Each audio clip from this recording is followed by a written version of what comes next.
कि मैं भगवान को हाजिर नाजिर देखती हूँ। अगर आप कहें तो मैं ये कसम उठा सकती हूँ कि मैं आप आत्मा को जज साहब के रूप में हाजिर नाजिर देखकर जो कुछ बोलूंगी सच बोलूंगी। क्या कह रही है ये? पता नहीं। अरे रुको, सुनने तो दो। मैं कोई भगवान थोड़ी हूँ कि आप मेरी कसम उठाएंगी। भगवान के नाम पर कसम उठाना ये इस कोर्ट का लॉ है। हम इस विधान को तोड़ नहीं सकते।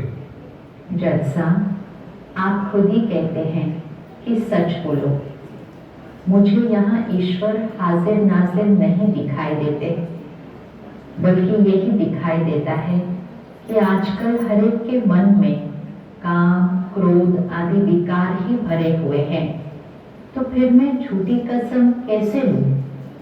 ये कोर्ट है, सत्संग नहीं। यहाँ कानून चलता है। यदि आप इस कानून को तोड़ेंगी तो आपको अदालत के अपमान के अपराध में गिरफ्तार किया जा सकता है। जज साहब, जैसे आप कोर्ट का अपमान नहीं कर सकते, वैसे ही ईश्वर जो हम सबके परम पिता परमात्मा हैं, मैं उनका अपमान नहीं कर सकती। कुछ भी हो, कोर्ट के कायदे का तो पालन करना ही होगा।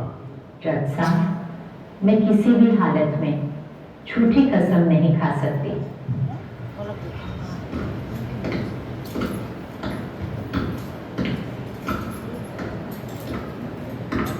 पुलिस वाला दिल से नहीं चाहता था कि वो मम्मा को हथकड़ी पहनाए। मैं अनुभव हूं, हर एक के दिल की बात को जानता हूं। इतने में जज ने उसको रोक दिया। अच्छा ठीक है, आप वकील साहब के सवालों का सही सही उत्तर देती जाइए। सत्य आत्मा में इतनी शक्ति भरता है कि तूफान भी तोहफा बन जाता है। निश्चय बुद्धि विजयंती, ऐसी थी मम्मा। क्या ये सच है कि ओम मंडली में घर बार रिश्ते नाते छोड़ने को कहा जाता है? जी नहीं, ये सच नहीं है। परमात्मा हमें विकारों को छोड़ने की शिक्षा देते हैं, न कि घर छोड़ने की। तो फिर लोग घर क्यों छोड़ रहे हैं? ओम मंडली में सिर्फ बाबा और कुछ परिवार अपनी इच्छा से रहते हैं। बाकी सब अपने घर में रहते हुए रोज ज्ञान सुनने आते हैं। रही बात हम कन्याओं की, हम सब अपने परिवार से अनुमति पत्र लेकर आए हैं। अब यह बताइए कि आप सब इतना रोकने पर भी घर बार छोड़ ओम मंडली में क्यों चले गए? जब पुरुष संन्यास लेते हैं और घर बार छोड़ जाते हैं तो उन पर मुकदमा क्यों नहीं होता? उनसे ये प्रश्न क्यों नहीं पूछा जाता?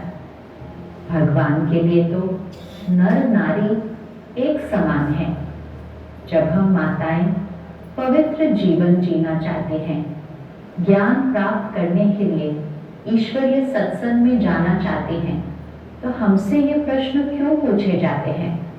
जज साहब, ज्ञान अमृत पीने में संबंधियों की ओर से जो रुकावटें पड़ती हैं तथा पवित्र जीवन जीने के लिए माताओं पर जो अत्याचार किए जाते हैं, उसी के परिणाम स्वरूप कुछ माताएं ओम मंडली में आ गई हैं।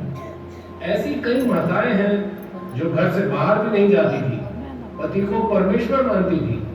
वह उनको छोड़कर क्यों चली गई? जज साहब, अगर पति परमेश्वर है तो पत्नी उसकी परमेश्वरी हुई ना।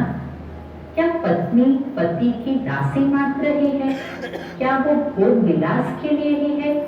यदि पत्नी हाथ जोड़कर पवित्रता की भीख मांगती है तो उसे मारा पीटा जाता है। पत्नी पति की न माने तो वो क्या करे? जज साहब, नारी के भी कुछ अधिकार होते हैं। जब भी कोई पीड़ित नारी हमारे पास आई, हमने फौरन उसके पति को तार भेजी है।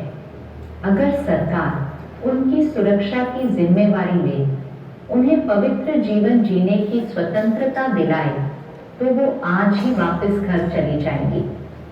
इस बात को हल करने से पहले तो ये फैसला हो कि कंजुगल राइट्स है क्या। श्रीमद् भागवत गीता में कहा गया है कि काम महाशत्रु है। इसको आप अधिकार कहते हैं। भारतीय सभ्यता में तो ब्रह्मचर्य पर बल दिया गया है। क्या अधिकार और अपराध में कोई फर्क नहीं रह गया? ये पतित काम हम नहीं करेंगे। यहाँ कानून की बात हो रही है और ये शास्त्रों की बात कर रही हैं। माय लॉर्ड, अब तक तो मैं सुनता रहा, अब आपकी इजाजत से कुछ कहना चाहता हूं। इजाजत है। ओम राधे कह रही हैं कि ये पति पत्नी की सब इच्छा की बात है, परंतु यदि उनमें से एक न चाहे तो इसे पति का अधिकार कैसे माना जा सकता है? दोनों के अधिकार तो बराबर हैं। मुझे और कुछ नहीं कहना है। That is all your honour. जज साहब, ये सभी उत्तर शांत होकर सुनते रहे और लिखते रहे। ओम राधे कटघरे से जब नीचे उतरी तो लोगों ने तालियों से उनकी सत्यता को